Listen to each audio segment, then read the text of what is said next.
देखो बच्चों, कठिन सवाल आसान जवाब। क्योंकि गणित हुआ आसान रे बच्चों, गणित हुआ आसान। अंकों का है खेल निराला, जोड़ घटाओं ने क्या कर डाला। क्योंकि गणित हुआ आसान रे बच्चों, गणित हुआ आसान। शून्य का है खेल अजब, अंकों के संग करे गजब। कभी अंकों को शून्य बनाता या अंकों का मान बढ़ाता। क्योंकि गणित हुआ आसान रे बच्चों, गणित हुआ आसान। क्योंकि गणित हुआ आसान रे बच्चों, गणित हुआ आसान। क्योंकि गणित हुआ आसान रे बच्चों, गणित हुआ आसान। अलवर की आवाज 90.8 मेगाहर्ट्ज पर मैं हूं आपकी मेजबान अल्पना बिश्नोई। गणित हुआ आसान के इस एपिसोड में आज हम बात करेंगे ट्रायंगल्स यानी त्रिभुज के बारे में।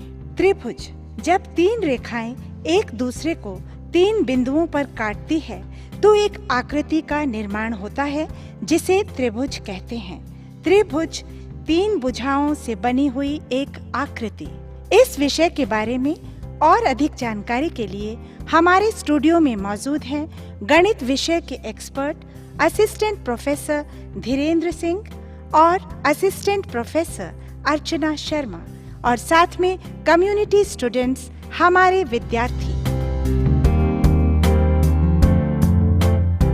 प्रिय बच्चों, मैं गणित का वरिष्ठ अध्यापक फ्रॉम IIT अलवर धीरेन्द्र सिंह।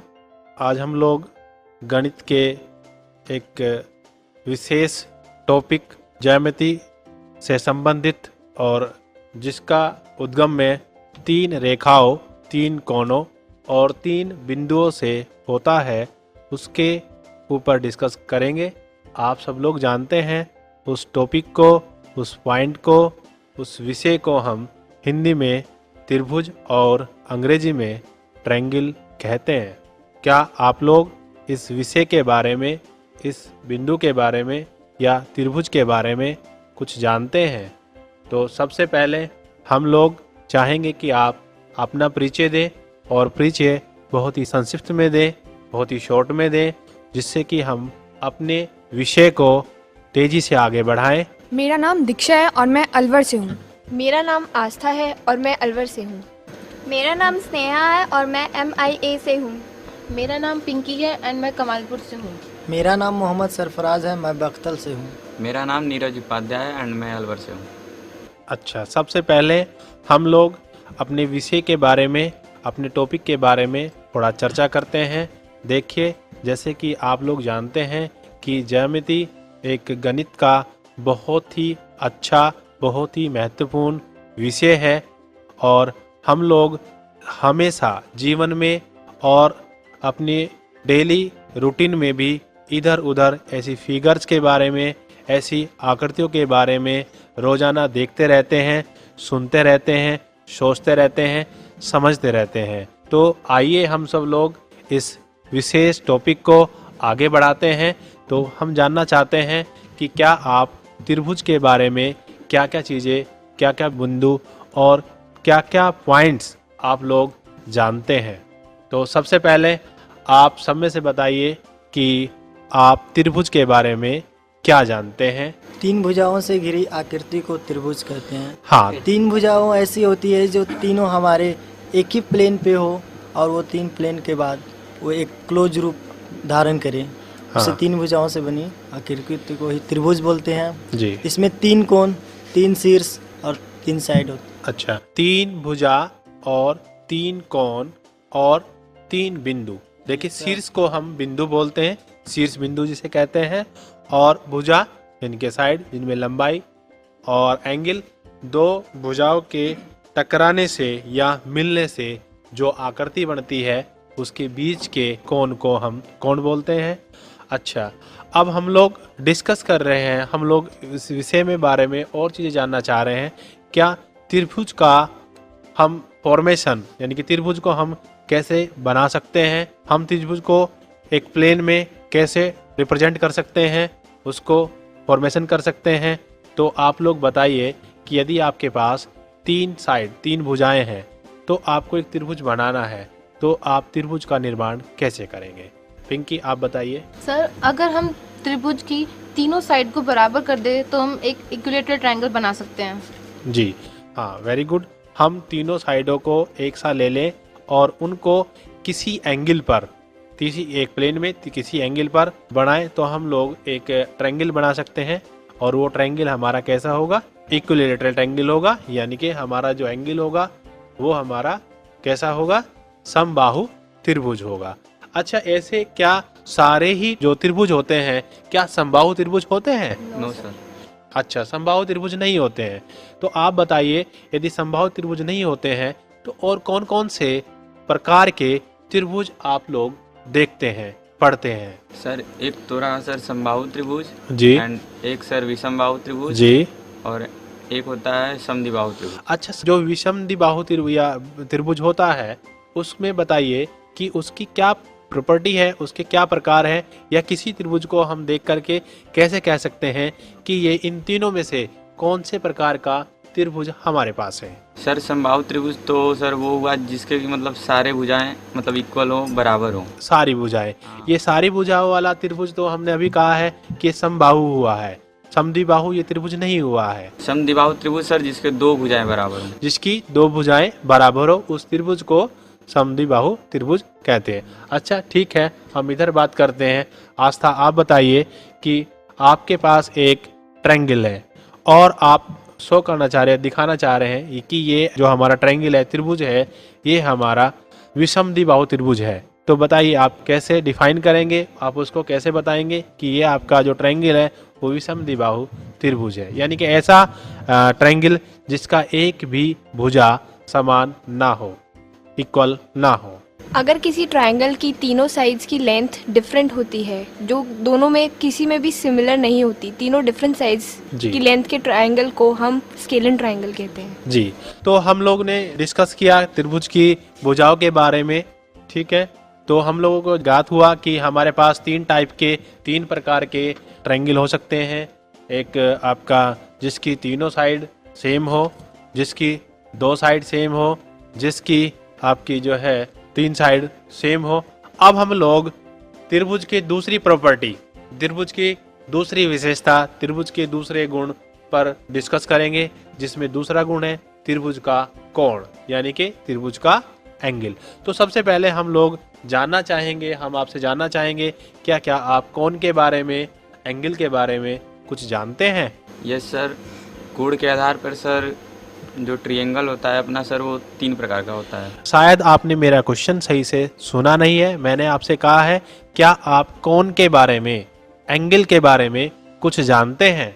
हाँ सर। जी बताइए। उसका 3 एंगल होता है, तो वो जो उसके सम होना चाहिए 180 डिग्री होना चाहिए। हाँ, देखिए आप फिर मेरे प्रश्न का आंसर नहीं दे पा रहे हैं, क्योंकि मैं आपसे जानना चाह रहा हूँ कि आप क्या कोण यानी कि एंगल, ठीक है ना, आप क्या एंगल यानी कि इनको बोलते हैं एंगल को हिंदी में कोण, कि कोण के बारे में क्या जानते हैं? yes, मतलब अब मैं आपको समझाता हूँ, शायद आप कंफ्यूज हैं कि ऐसी आकृति जिसमें दो भुजाएं किसी बिंदु पर मिलती हुई नजर आए, इंटरसेक्ट मतलब जो करें, उसको हम एंगल बोलते हैं, उसको हम कोण बोलते हैं। तो सबसे पहले हम लोग कोण के बारे में डिस्कस किया। जहां भी दो भुजाएं एक बिंदु पर मिलेंगी तो हम समझ जाएंगे कि उसने उन दोनों भुजाओं ने क्या बनाया है? कोण बनाया है, एंगल बनाया है। अब हम सब लोग, शायद आप लोग सब जान गए हैं, ठीक है ना? अब सब जान गए हैं कोण किसे कहते हैं। अच्छा, एक छोटा सा क्वेश्चन और है, यदि हम 0 डिग्री का यानी कि 0 डिग्री का अंश का हम कोण बनाएं तो बताइए हमें उन रेखाओं को किस टाइप से मिलाना होगा? दोनों एक दूसरे पे कोइंसाइड कर जाएं। हाँ, दोनों एक साइड पर क्या कर दे? परस्पर मिल जाएं, दोनों एक ही लाइन पर लाई कर दे, कोइंसाइड कर दे, तो हमारा जो एंगल होगा, जो हमारा कोण होगा, वो क्या होगा? हमारा 0 डिग्री का होगा। अब हम लोग अपने टॉपिक पे आ जाते हैं, फिर दोबारा से अपने टॉपिक पे आ जाते हैं कि हमारा जो आज का विषय है वो है ट्रायंगल यानी कि त्रिभुज। तो अब हमें बताइए आप लोग कि एंगल यानी कि कोण के बेसिस पर हमारा जो ट्रायंगल होता है वह कितने प्रकार का होता है? 3 प्रकार का। 3 प्रकार का। आस्था आप बताइए। हाँ यस, आप बताइए। हाँ यस, आप बताइए। Sir on the basis of angle sir there are 3 types of triangle. On the basis of angle there are 3 type of triangle. Okay, हाँ ठीक है, बिल्कुल सही बात है। अब बताइए आप, तो सबसे पहले एंगल जो है हमारा ट्रायंगल जो है on the basis of first, आप बताइए कि 90 डिग्री से, अब सबसे पहले हम लोग, हाँ एक पॉइंट हमारा छूट गया है कि आपके जो ट्रायंगल होता है उसके सारे कोनों का योग कितना होता है? 180 डिग्री। वेरी गुड, 180 डिग्री होता है, यानी कि एक पाई के बराबर होता है, एक पाई रेडियन के बराबर होता है, यानी कि तीनों कोनों का योग 180 डिग्री का होता है। राइट, तो अब देखिए, क्या आपके त्रिभुज के अंदर ऐसे कितने कोण हो सकते हैं जो 90 डिग्री यानी कि 90 अंश से ऊपर है? अधिक से अधिक कितने हो सकते हैं? एक हो सकता है। और कम से कम कितने हो सकते हैं? कम से कम सर नहीं भी हो सकते हैं। कम से कम एक भी नहीं हो सकता है, यानी कि अधिक से अधिक यदि हमारे पास एक एंगल हो, अधिक से अधिक वो हमारे पास में एक हो सकता है जो 90 या 90 से ऊपर का होगा, और कम से कम हमारे पास में एक भी नहीं हो सकता है। अच्छा, ऐसा उदाहरण दीजिए जिसमें आपके जो त्रिभुज है उसके कोनों का जो टोटल है, मतलब यानी कि जो सारे कोण हैं 90 डिग्री से छोटे हैं, और वह आपका त्रिभुज है। जरा सर 70, 60, 50। 70, 60, 50। सर 60, 60 और 60 का 60, 60 और 60। Very good. और सर ऐसे बहुत सारे ट्रायंगल हो सकते हैं जो 90 से नीचे हो, 90 डिग्री से नीचे हो, 90 डिग्री से एक्यूट एंगल। लेकिन 70, 60, 50, तो आप देखिए इसका सम कितना हुआ? सर 180। 180। 70, 60 और 50, 180, यानी कि ये भी ट्रायंगल है, ये भी आपका त्रिभुज है। और 60, 60, 60 यानी कि 180, ये भी आपका त्रिभुज है। ठीक है, तो हम जाना कि त्रिभुज में आपका ऐसे त्रिभुज भी हो सकते हैं जिनके सारे के सारे कोण, यानी कि कितने कोण? तीनों कोण। तीनों कोण किससे छोटे हो सकते हैं? 90 से छोटे हो सकते हैं। और यदि हम अधिक से अधिक लें तो हमारा अधिक से अधिक एक ही कोण, यानी कि एक ही एंगल 90 या 90 से अब होगा। यानी कि हम लोगों को अब 3 प्रॉपर्टी पता लगी, हम लोगों को 3 पॉइंट पता लगी, हम लोगों को 3 बातें पता लगी अपने ट्रायंगल के बारे में, कि हमारा का ट्रायंगल जो है या तो उसके सारे एंगल, सारे कोण 90 से छोटे हो सकते हैं। ठीक है, हम लोगों के सारे क्या हो सकते हैं? 90 से छोटे हो सकते हैं।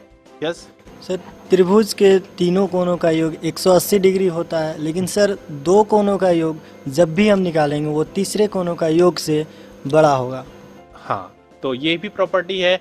ऐसा नहीं होना चाहिए कि आप 2 कोण ऐसे ले लें कि जो तीसरे कोण की सम से या तीसरे कोण से छोटा या उसके बराबर हो जाए।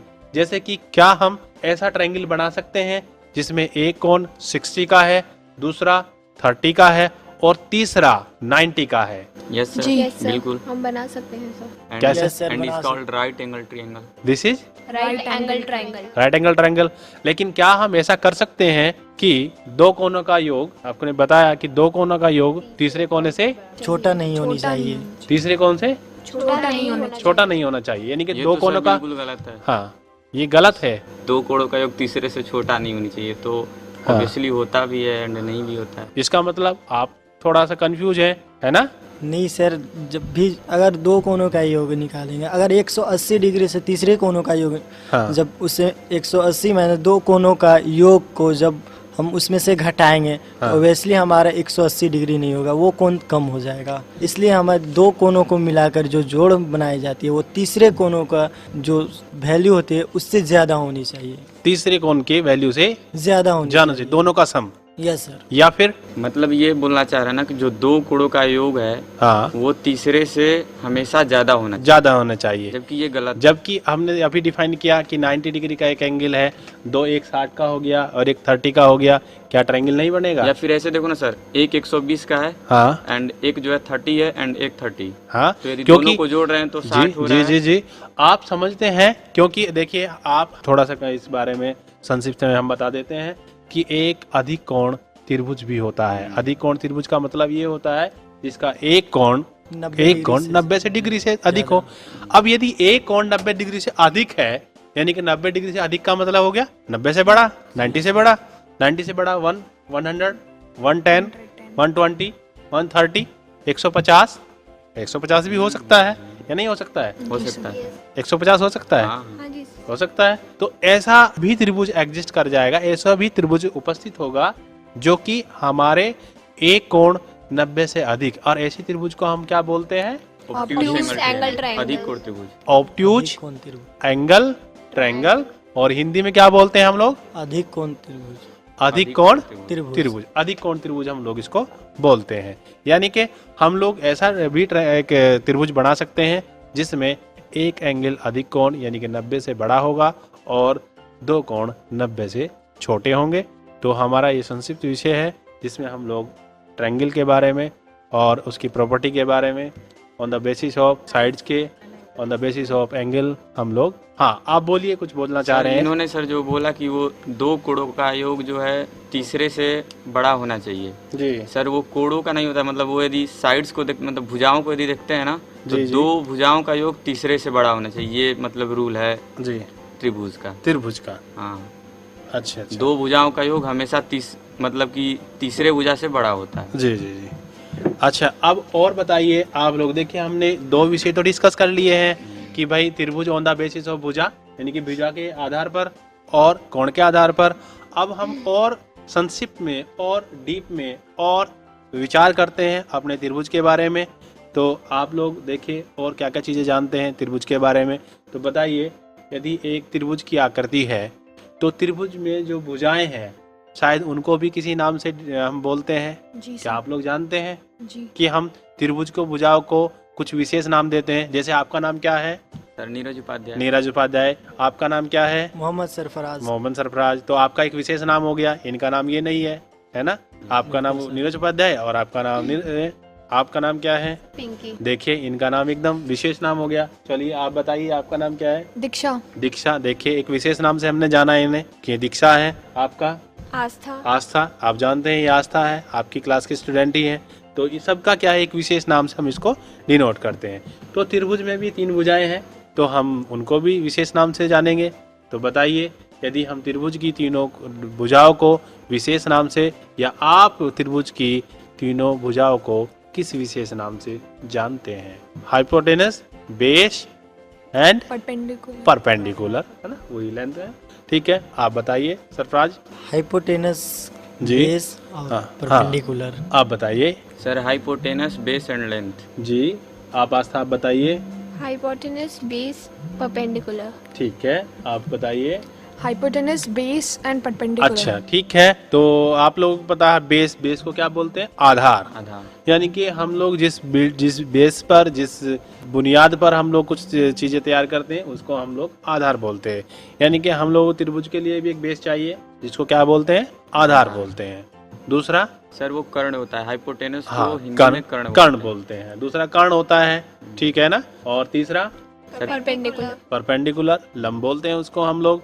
तो हमारे पास एक चीज है, लंब है, कर्ण है और आधार है।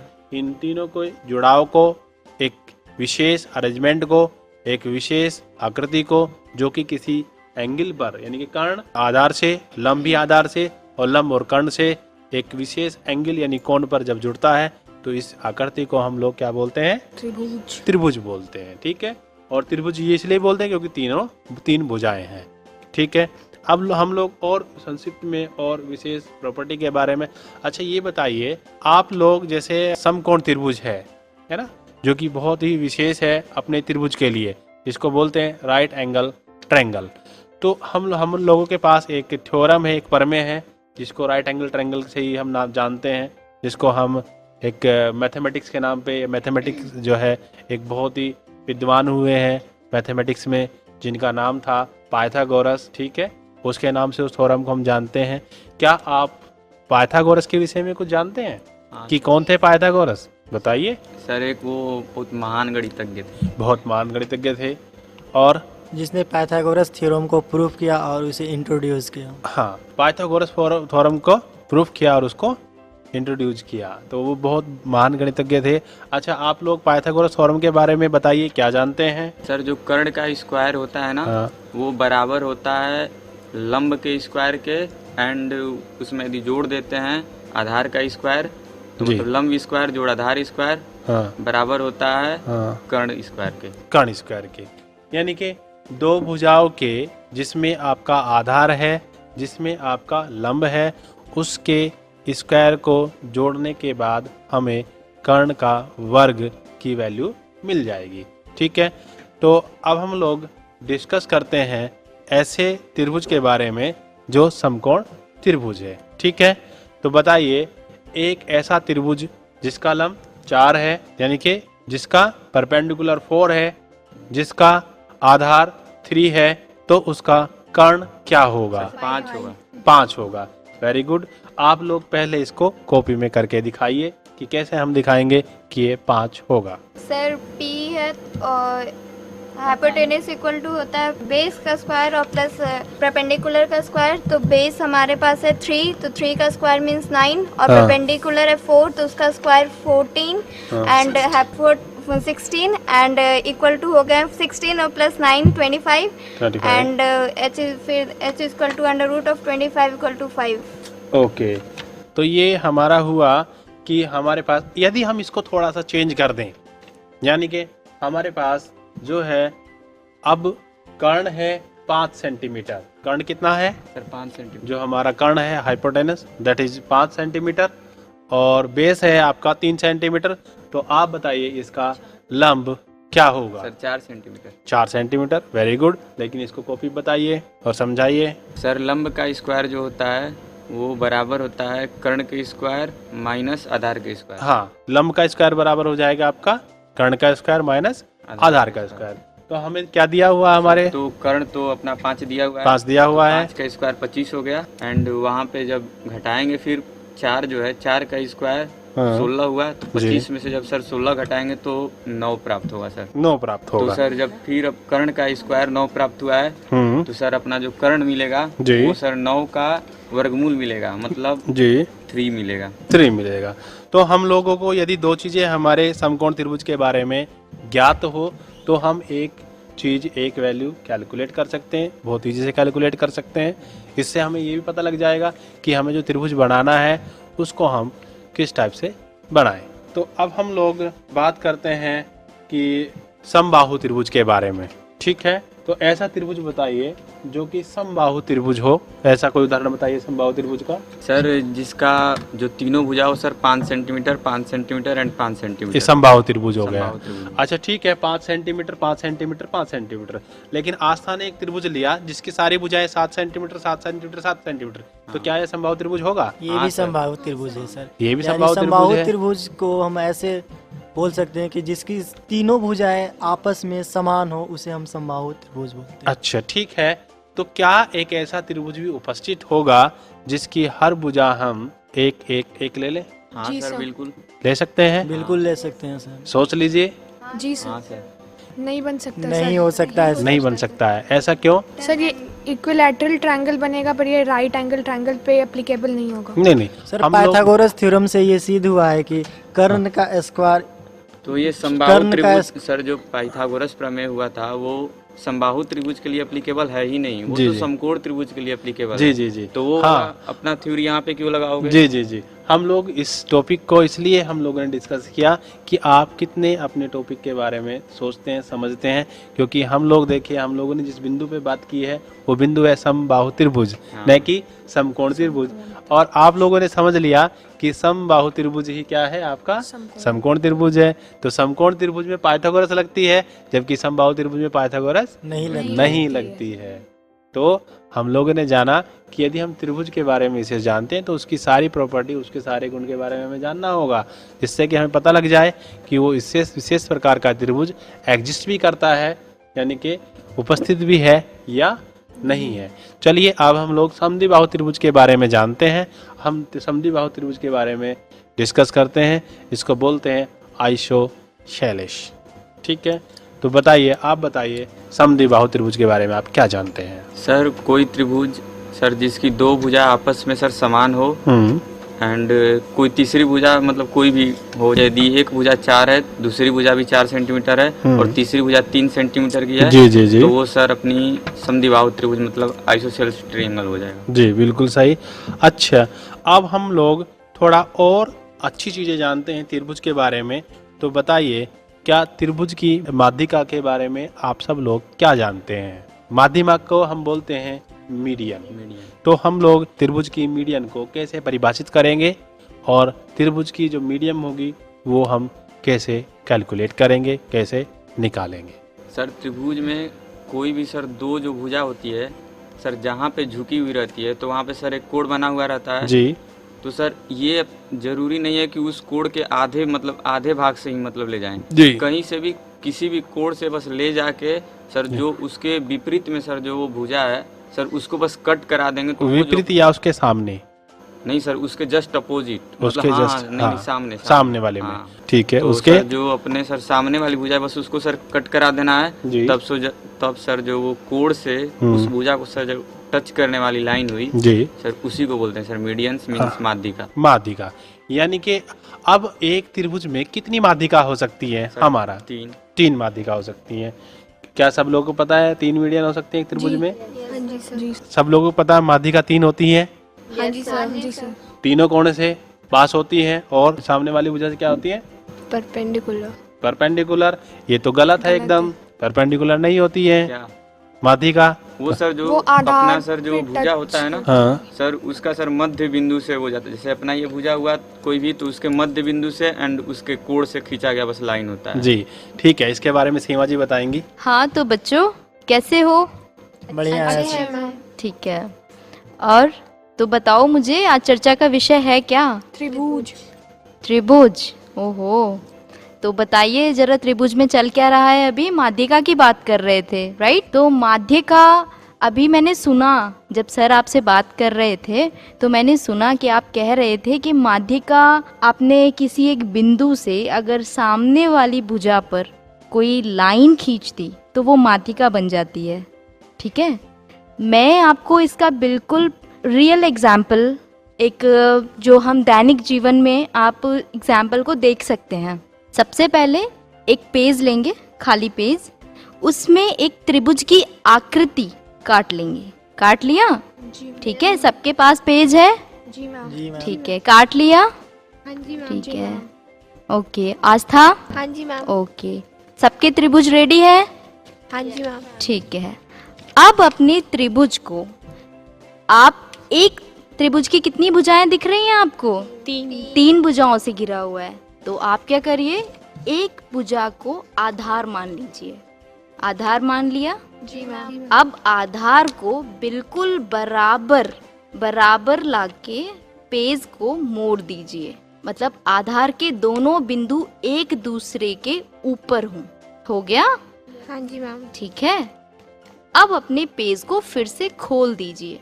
तो जो बिंदु आपको दिख रहा है जिसको हमने आधार माना था, वो उस आधार का मध्य बिंदु है, और इस मध्य बिंदु से इसके विपरीत या इसके सामने जो शीर्ष आपको दिख रहा है, शीर्ष बिंदु, अगर इन दोनों के बीच में रेखा खींची जाए तो इस रेखा को माध्यिका कहते हैं। समझ आ गया? Yes ma'am. ठीक है, अब कितने आधार बना सकते हो अपने त्रिभुज में? 3। तो कितनी माध्यिका बनेंगी? 3 माध्यिका। Very good. अभी जहाँ तक आपने चर्चा की त्रिभुज के लिए, वहाँ किसी को कोई समस्या तो नहीं है? No ma'am. नहीं मैम। ओके, कोई आपके अंदर कोई ऐसी और भी कंफ्यूजन हो, वो भी आप डिस्कस कर सकते हैं सर से। सर अभी हमारे साथ ही है। No ma'am. तो आज का विषय कैसा रहा आपके लिए? बहुत अच्छा। ओके, चलिए तो फिर जाते जाते एक बार फिर से बता दीजिए ऐसी आसपास दिखने वाली कोई अच्छी सी चीज जिसे आप ट्रायंगल के रूप में देखते हैं। बताइए। आजकल तो मार्केट में जो चिप्स आते हैं उनका शेप भी ट्रायंगल जैसा होता है, त्रिभुज का आकार होता है, और भी बहुत सारी चीजें हैं जो त्रिभुज का आकार लेती हैं। ठीक है,